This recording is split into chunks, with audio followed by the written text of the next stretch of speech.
Hello বন্ধুরা, আশা করছি আপনারা ভালো আছেন এবং সুস্থ আছেন। চলে এলাম আরেকটি নতুন ব্লগ নিয়ে।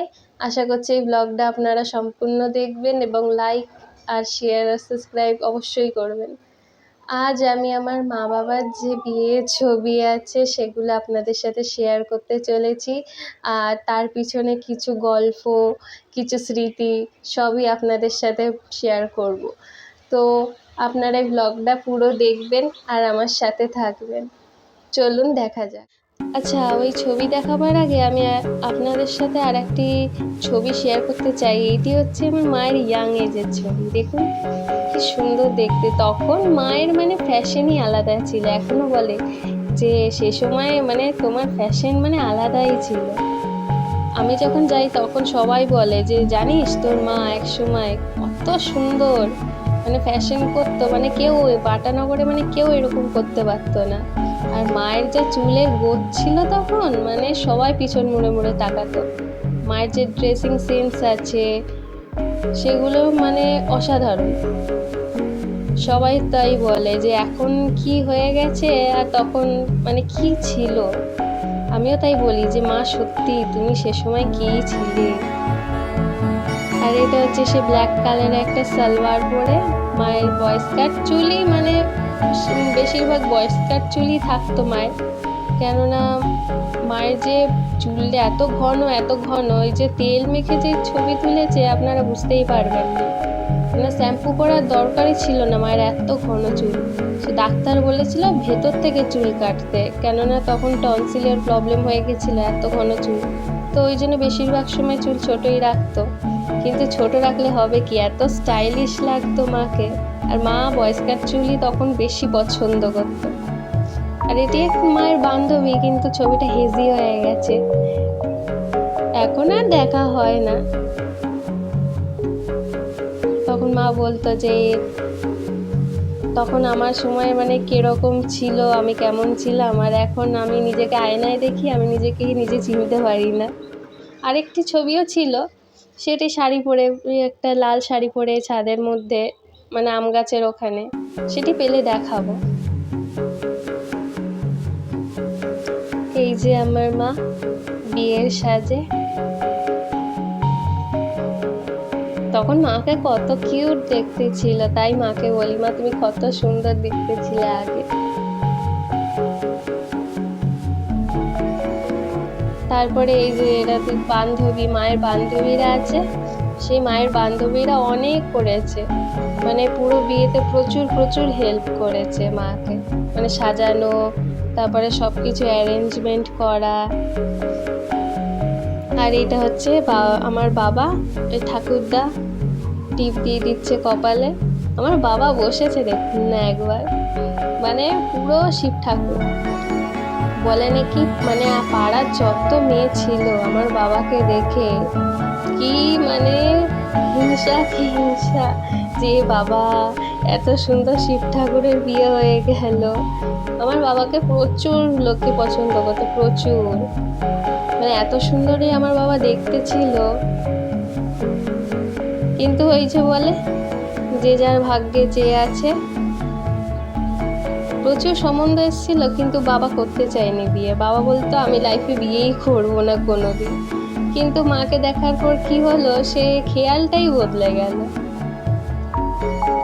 ওই জন্য বলে যখন মনের মানুষ আসে তখন নিজেই সব কিছু হয়ে যায়।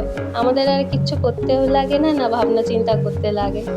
ভগবান যখন ভেবে রাখে তখন আপনা আপনি সব হয়ে যায়। তারপরে এই 7 পাকে ঘোরা বাবার সাথে মায়ের।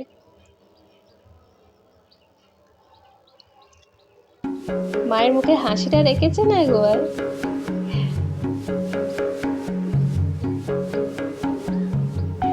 এটি এই বিয়ের সময় কিছু ছবি।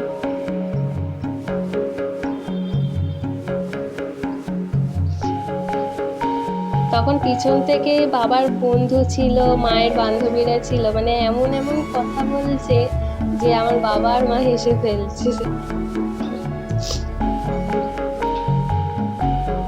এই দেখো,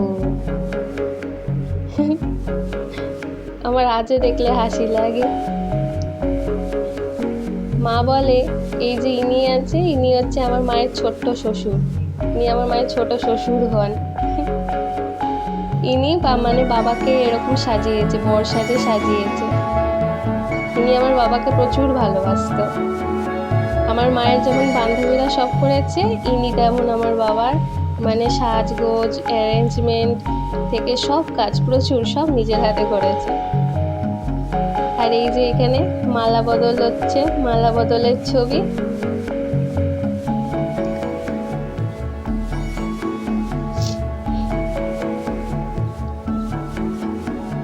এটাই হচ্ছে ওই ঠাকুরটা খাইয়ে দিচ্ছে মাকে নিজের হাতে।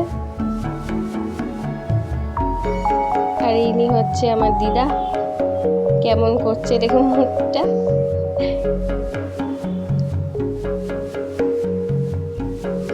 তারপরে ইনি হচ্ছে আমার ঠাকুমা, এখানে হাতে সোনার বালা পরিয়ে দিচ্ছে আমার মাকে। আমি যখন ছোট ছিলাম তখন ঠাকুমার মানে আমার এখন মনেও নেই স্মৃতি। আমি তখন খুব ছোট যখন আমি ঠাকুমাকে দেখেছিলাম, তারপরে তো আর ঠাকুমাকে দেখা হয়নি, উনি পাস করে গেছে। তো এক এক সময় মনে হয় যদি আর একটু বেঁচে থাকতো তাহলে দেখতে পেতাম। আর আমার ভাই তো ঠাকুমাকে মানে দেখতেই পায়নি, না ঠাকুমা আমার ভাইকে দেখতে পেয়েছে। তখন আমরা অন্য কোথাও ভাড়া বাড়ি থাকতাম, তাই আমরা ঠাকুমাকে দেখতে পাইনি, কেননা ঠাকুমা অনেক দূরে থাকতো আর আমরা অনেক দূরে চলে গেছিলাম।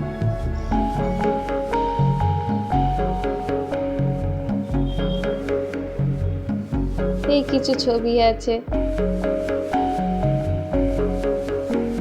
এই খাইয়ে দিচ্ছে আমার বাবা আমার মাকে, খাইয়ে দিচ্ছে বিয়ের পর।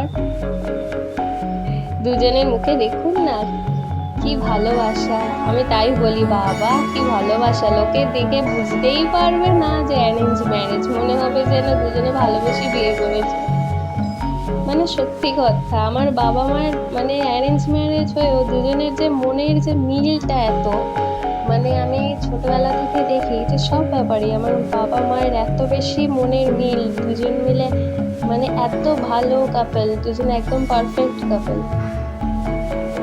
মানে দুজন দুজনকে যেভাবে শ্রদ্ধা করে, ভক্তি করে, আর দুজন দুজনকে যেভাবে ভালোবাসে না, সেরকম হয়তো আজকালকার কাপলরা মানে ভালোবাসতে পারে না, এখনকার জেনারেশন যারা। কিন্তু তখনকার জেনারেশনের মানুষজন মানে পিওর লাভ ছিল, মানে পিওর ভালোবাসা ছিল, এটা কিন্তু সত্যি কথা। তারা সংসারের প্রতি ডেডিকেট ছিল, সংসার কি করে সামলাতে হয় সেটা জানতো। আর বেশিরভাগ তো তখন অ্যারেঞ্জ ম্যারেজ হতো, কিন্তু যাই হোক না কেন সুখী ওরা ভালোই হতো। এই যে তারপরে হচ্ছে এই যে ছোট্ট শ্বশুর যেটা বলেছিলাম যাকে, এই বাবাকে আমার সাজিয়ে দিচ্ছে, টিপ পরিয়ে দিচ্ছে চন্দনের ফোঁটা। আর এই যে এটা হচ্ছে গৃহপ্রবেশ, এবার মা বাবা আমরা বিয়ের পরে ঘরে ঢুকছে। ভিডিওটা এই পর্যন্তই, আশা করছি আপনার এই ভিডিওটা খুব ভালো লেগেছে। তো আজকের ভিডিওটা এই পর্যন্তই রইল, আবার দেখা হচ্ছে পরবর্তী আরেকটি ভিডিও নিয়ে। ততক্ষণের জন্য টাটা।